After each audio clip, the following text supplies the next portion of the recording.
Hello guys, ang pag-uusapan natin ngayon, bakit hindi tayo makapag-upload ng reels at videos sa phone natin. May isa akong followers na nagtanong sa akin kung bakit.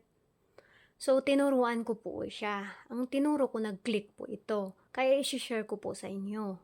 Ang unang rason, alam niyo kung bakit? Baka full storage na yung phone natin. Kailangan na natin mag-delete ng mga videos. Yung pangalawang rason, kailangan na natin mag-update ng Facebook application doon sa Play Store. Yung pangatlong rason, kailangan natin mag-log out. After log out, i-log in natin ulit yung Facebook natin. Yung pang-apat na rason, kung hindi pa rin okay na hindi pa rin tayo makakapag-upload ng Reels, itry natin to. Kailangan natin mag-uninstall ng Facebook.